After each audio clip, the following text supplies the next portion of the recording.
नमस्कार, मी उमेश पाटील. मित्रांनो, बरेच दिवस झाले व्हिडिओ टाकले नाही आहेत, शॉर्ट व्हिडिओज टाकतोय आपण. तर आपण आलो आहे ते सांगलीमध्ये आणि ह्या ठिकाणी आपला एक नवीन प्रोजेक्ट चालू होतो आहे. तर प्रत्येक गोष्ट तुम्हाला बारकाईने दाखवतो काय काय आहे.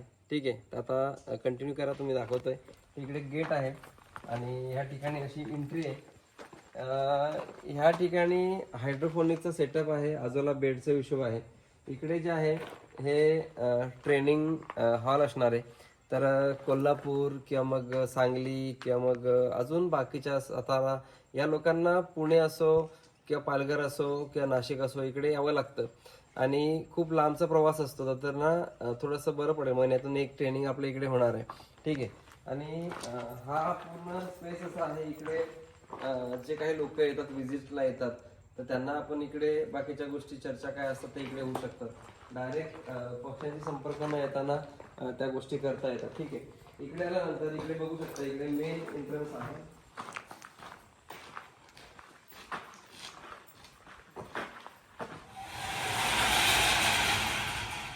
मेन एंट्री आहे. पक्षी जो आहे हा इथपर्यंत आला नाही पाहिजे यासाठी, किंवा जे व्हिजिटर्स येतील त्यांना डायरेक्ट एंट्री न देताना त्यांना ह्या ठिकाणी ठेवून त्याच्यानंतर एंट्री आपण देता येऊ शकते. या हिशोबाने ट्रेनिंगमध्ये जाण्यासाठी इथेही ट्रेनिंगचा हॉल आहे. ठीक आहे, इकडून एंट्री आहे. त्याच्यानंतर कंपाऊंड बघाल तर कंपाऊंड 8 फुटाचं कंपाऊंड आहे, इकडे बघू शकता. तर ह्या आधी नॉर्मली ह्याला तारेचं कंपाऊंड होतं. थोडं जवळून दाखव. तारेचं कंपाऊंड होतं, एंगली होते. आता काय केलं की तार आहे ते त्याच पोझिशनला ठेवली आणि ह्याला जाळी 2x2चा जवळपास तुम्हाला बघता येतं. तर 12 गेजमध्ये 10 ते 12 गेजमध्ये ही जाळी आहे. आणि त्याला अजून इकडे बघता येतं मुरगा जाळी लावलेली आहे, जेणेकरून साप, मंगूस किंवा घूस यासारख्या किंवा अजून कुठलेही पक्षी, जे प्राणी वगैरे असतात ते येऊ नये, की आपला जो पक्षी असतो हा जाऊ नये यासाठी ह्या पद्धतीने केलेलं आहे. आणि इकडे बघत असाल तर पूर्ण जवळपास 52 गुंठ्यामध्ये हा प्रोजेक्ट आहे. आणि सांगलीकरांसाठी किंवा कोल्हापूर इथलच्या लोकांना आता इकडून पिल्लं आपण देण्याचं काम करणार आहेत. तुम्ही इकडे बघू शकताय. तर शेवगा जो आहे हा 6 महिने झाले याला लागवड करून. त्या पद्धतीने हा पूर्ण असा शेवगा आहे. त्याचबरोबर इकडे बघत असाल तर चेरी, तुती, चिंच अशी झाडं लावलीत, मिक्स व्हरायटी लावलेली आहे, तुम्ही बघू शकता. त्याच्यानंतर ऑलरेडी हा जो फार्म होता हा लेयर फार्म होता आणि तो लेयर फार्म कन्वर्ट करून गावठीमध्ये करायचं नियोजन आहे. तर तुम्ही ते बघू शकता. त्याच्यानंतर इकडे बघताय तर वॉशरूम वगैरे सगळ्या गोष्टी ठेवल्यात. ठीक आहे. आणि टोटल 165x32 असा हा टोटल शेड आहे. आणि शेडचं तुम्हाला नियोजन दाखवतोय. खूप सुंदर असं शेड आहे. तुम्ही बघितला तर तुम्हाला नक्कीच आवडणार आहे. जवळपास आत्तापर्यंत 60 ते 65 लाख रुपये हा खर्च लागला आहे. आणि हा सर्व जवळपास सांगाल तर 51 ते 52 गुंठ्यामध्ये आहे. तुम्ही इकडे येऊ शकता. आता इकडे लेअर फार्मचं स्ट्रक्चर असल्यामुळं वर पडद्याने पूर्ण पॅक करून घेतलंय, जेणेकरून हवा लागू नये. बघाल तर खूप असं उंच शेड आहे, कारण लेअर फार्मसाठी खूप असं उंच शेड लागतं. त्याच्यानंतर इकडे आज आता बघाल तर बरीच लोक शेवगाच लावतात. तर शेवगा लावणं एवढं इम्पॉर्टंट नाही आहे. मेन महत्त्वाचं आहे ते म्हणजे सावली. आता तुम्ही बघताय शेवगा आहे पण कुठे सावली दिसते का? कुठे सावली नाही आहे. आणि आज समजा इकडे ह्या इकडे दाखव तर सगळे लोक कुठे आहेत? सावलीमध्ये आहेत. का सावलीत आहेत? कारण सावली महत्त्वाची आहे. त्रास होतो उन्हाचा, तसा आपल्याला होतो तसा पक्ष्यांना होतो. तो होऊ नये ह्यासाठी तुम्ही आता तिथे मस्त जांभूळ वगैरे सगळ्या गोष्टी लावलेल्या आहेत. पण शेवगा बघाल तर एवढी सावली नाही आहे. त्याच्यामुळं शेवगाच लावू नका, तुम्ही विक्स व्हरायटी लावा. त्याच्यामध्ये तुम्ही फळबागा लावा, म्हणजे कुठले आंबा, चिक्कू, जे काय लावायचं, पेरू, ह्या सगळ्या गोष्टी, फणस लावा, बदाम लावा. बदामची चांगली सावली पडते. आता चेरी झाड तुम्हाला तिकडे बघितलं असं तुम्ही, ते चेरी झाड तिकडे खूप सावली चांगली येते. अजून एक 2-3 महिन्यानंतर त्याची खूप चांगली सावली होणार आहे. त्याच्यानंतर शेवगा लावल्यामुळं अशा कोपी करायला लागतात, स्ट्रक्चर करायला लागतं आणि विनाकारण आपल्याला खूप असं जास्त खर्च करावा लागतो सावलीसाठी. पण ठीक आहे, आपण जेव्हा खूप जास्त पक्षी पाळतो तेव्हा आपल्याला असे स्ट्रक्चर तयार करणं गरजेचं आहे, जेणेकरून पावसामध्ये उन्हाळ्यामध्ये पक्ष्यांना सावली, तसंच पावसापासून ते वाचण्यासाठी म्हणून ते उपयोगी ठरतं. त्याच्यानंतर बघत असाल तर टोटल जवळपास 550-600 झाडं ही शेवग्याची आहेत आणि इतर झाडं तुती वगैरे अशी वेगळी वेगळी झाडं आहेत. आता तुम्हाला ब्रुडिंग सेक्शन दाखवतो, ब्रुडिंग कसं असलं पाहिजे.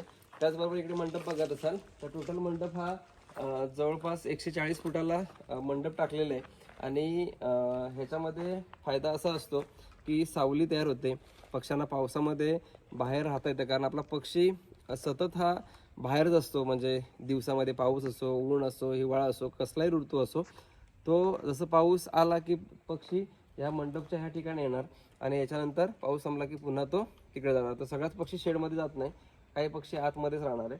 त्याच्यानंतर पिल्लं येतील म्हणून आधीच तयारी करून ठेवलेली आहे. तर असे होल केलेत, तुम्ही बघू शकताय. तर हे होल करून तुम्ही याच्यामध्ये कोळशे पेटवून पक्ष्यांना लाईट गेलीच तर तुम्ही अशी तयारी करणं गरजेचं आहे. तुम्ही बघताय किती डबे तयार केलेले आहेत. आता इथे बघताय तर पूर्ण ताडपत्रीने कव्हर केलेले, विंचिंग केले आणि या पद्धतीने रस्सीने पॅक केलेले. आता इकडे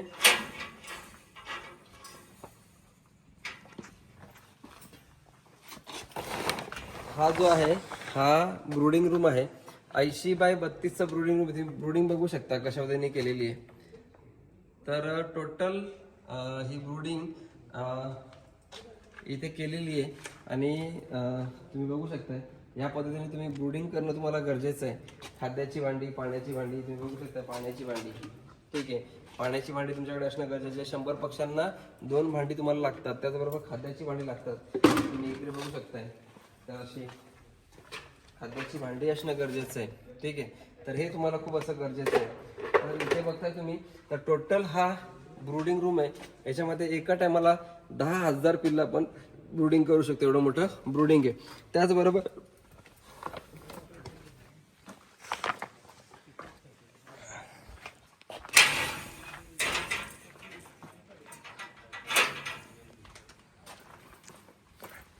इकडे आला तुम्हाला इकडे कोळसा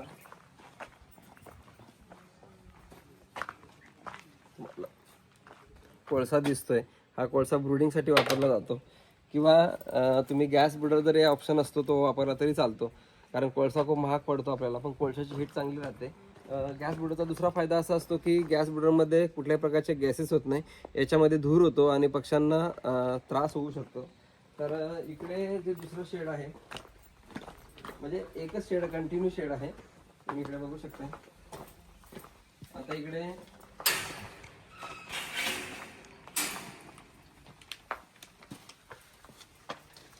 पूर्ण डबलचं असं शेड आहे, कारण लेअर असल्यामुळं ते कन्वर्ट गावठीमध्ये केलेलं आहे. तुम्ही इकडे बघू शकता, इकडे पूर्ण असं तूस आणून ठेवलेले आहे.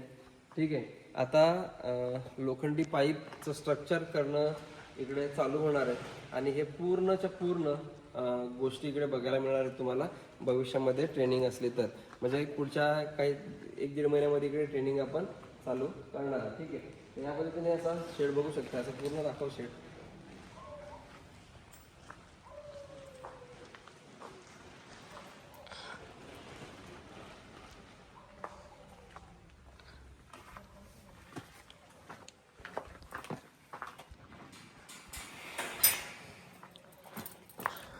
इकडून दाखवतो तुम्हाला. पूर्णच्या पूर्ण 52 गुंठ्याला कंपाऊंड आहे, सगळ्या गोष्टी आहेत.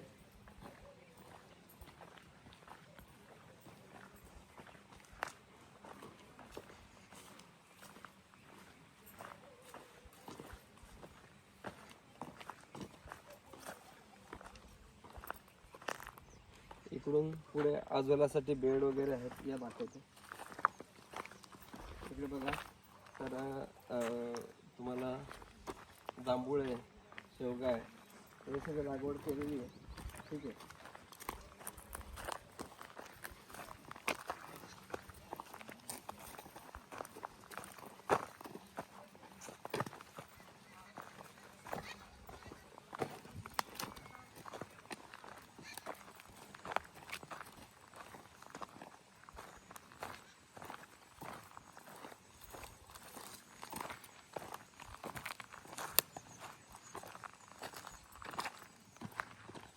इकडे बघताय तर इकडे पूर्णच्या पूर्ण अजोलाचे बेड आहेत. जवळपास 4 बेड, अजोल्याचे 4 बेड आहेत. आणि या ठिकाणी अजोला आपण तयार करू शकतो, पक्ष्यांना खायला देऊ शकतो. अजोल्यामध्ये खूप चांगलं प्रोटीन आहे, मिनरल्स आहेत, त्याच्यानंतर अंडी चांगली येतात, शायनिंग चांगली येते. तर अशा बऱ्याच गोष्टी असतात ह्या अजोल्यामध्ये असतात. आणि फुकटचं खाद्य म्हणून आपण त्यांना ते देऊ शकतो. यासाठी या पद्धतीने पूर्ण असं नियोजन केलेलं आहे. तुम्ही बघू शकता हा पूर्णचा पूर्ण भाग हिरवागार असं झाला आहे. त्याच्यानंतर मध्ये मध्ये बघताय तर पालक, इंटरक्रॉपिंग म्हणून पालक केलं आहे. पक्ष्यांना पालक खूप चांगलं आहे, खाद्य देऊ शकता त्या हिशोबाने. तर असं सगळं तिथलं नियोजन आहे. त्याचबरोबर तिकडे टाकी प्लस छोटी टाकी असं तिकडे नियोजन आहे.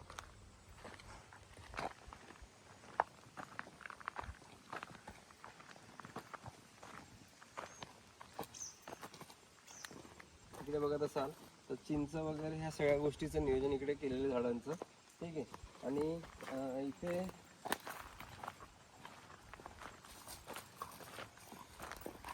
हा जो आहे हा उकिरडा केलेला आहे. आता हा उकिरडा एवढ्या पक्ष्यांना हा एवढासा उकिरडा का केला मला समजलं नाही. ठीक आहे. त्याच्यानंतर टाकी बघत असाल तर टाकीचं कनेक्शन छोटी मोठी टाकी या हिशोबाने, जेणेकरून आपण पक्ष्यांना औषधं वगैरे सगळं नियोजन देऊ शकतो या हिशोबाने. ठीक आहे. तर हे पूर्णच्या पूर्ण मॅनेजमेंट जे आहे हे आपण ट्रेनिंगमध्ये सांगत असतो, कशा पद्धतीने केलं पाहिजे, काय केलं पाहिजे. ठीक आहे. तर अशा पद्धतीने हा पूर्ण असा काम आहे.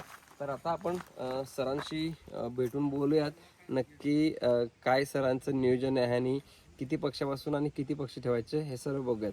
ठीक आहे, कंटिन्यू करू. मित्रांनो, सर आपल्यासोबत आहेत आणि हा नेमका फार्म कुठे आहे तर याचा पूर्ण ॲड्रेस सर सांगतील आणि सरांचं नावही सांगतील. सर कुठे ॲड्रेस हा? माझं नाव शकील हमजुद्दीन मुल्ला. हा कडेगाव तालुक्यामध्ये वडेर आहे गाव, सांगली जिल्हा, याच्यामध्ये फार्म. हां, तर सर किती महिन्यापासून आता म्हणजे कामाला सुरुवात केली होती? 8 महिने झाले. 8 महिने झाले. सरांचा 8 महिन्यापासूनचा हा सगळा विषय चालू आहे. आणि सरांनी आपल्याकडे आता 2000 पक्षी मोठे बुक केलेत. तर लवकरच इथे आपला मोठा पक्षी येणार आहे. आणि सांगलीकर, कोल्हापूरकर कोणीही असतील आणि त्यांना द्वित फार्मचा जर प्रोजेक्ट बघायचा असेल किंवा त्यांना कोंबडी पालन करायचं आहे आणि ह्यासाठी त्यांना ह्या ठिकाणी यायचं असेल तर नक्की या ठिकाणी तुम्ही व्हिजिट करू शकता. एक साधारण आपण जसं जसं पक्षी येईल तशी पण आपण इकडे व्हिजिट चालू करणार आहेत. सध्या जसं एक पक्षी आले की आपला आणखीन एक व्हिडिओ येईल की आपला पक्षी आहे इथे व्हिजिटला तुम्ही येऊ शकता. आणि चार्जेबल व्हिजिट असणार आहे, फ्री व्हिजिट नाही आहे. कारण भरपूर असे कॉस्ट आले आणि सतत जर फुकटची व्हिजिट ठेवली तर लोक सतत व्हिजिट करतात आणि त्या फार्मरला विनाकारण खूप तसा त्रास असतो. तर विजेचे चार्जेस असतील त्याच्यामध्ये तुम्हाला सगळ्या गोष्टी समजावल्या जातील, शेड, कंपाऊंड, झाडं, बाकीच्या गोष्टी सगळ्या हे समजवतील. आणि सर पर्सनली इथे सरांचे म्हणजे माणसं आहेत ती तुम्हाला सगळं गाईड करतील. ठीक आहे. तर जेव्हा पण तुम्हाला इकडे यायचं असेल त्यांचा मी कॉन्टॅक्ट नंबर देईल किंवा मला कॉन्टॅक्ट करून तुम्ही इथपर्यंत व्हिजिट करू शकता किंवा सरांचा नंबर देईल त्यांना तुम्ही डायरेक्ट व्हिजिटला येऊ शकता. ठीक आहे. तर असेच व्हिडिओ बघण्यासाठी आपल्या चॅनलला नक्की फॉलो करा. धन्यवाद.